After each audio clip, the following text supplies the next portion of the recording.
Ang programang ito ay rated SPG. Striktong patnubay at gabay ng magulang ang kailangan. Maaaring may masiselang tema, lengguwahe, karahasan, sexual, horror o droga na hindi angkop sa mga bata.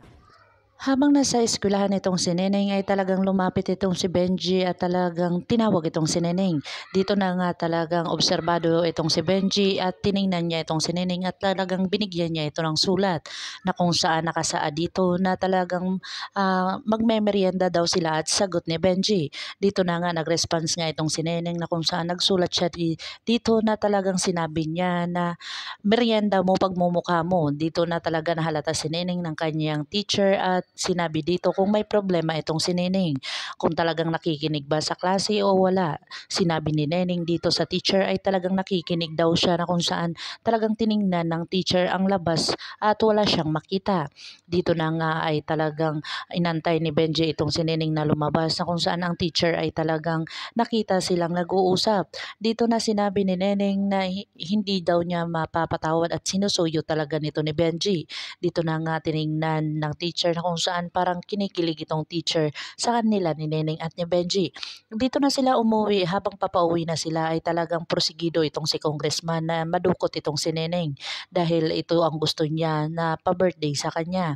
Dito na nga inutusan niya ang kanyang anak na talagang ginagawa ng kanyang anak ang lahat para lang mapasaya itong si Congressman. Dito na nga nakuha ng mga tauhan niya itong si Neneng kung saan bugbog-sarado itong si Benji. Dito na nga nagmamakaawa itong si Bani na kung saan talagang hinahanap niya ang kanyang kapatid na si Neneng pero hindi niya ito makita. Dito na nga siya nanghingi ng tulong kay Elias na kung saan si Elias ay talagang lumapit na sa mga kapulisan. Dito na sabi ng pulis na talagang sinabi niya na talagang ang punot dulo daw ng kidnapan ay talagang si Congressman kung saan talagang inoobserbahan nila ito. Dito na sila hahanap ng paraan at hihingi ng tulong sa ikataas-taasan kung saan dito si Congressman ang kanilang punto.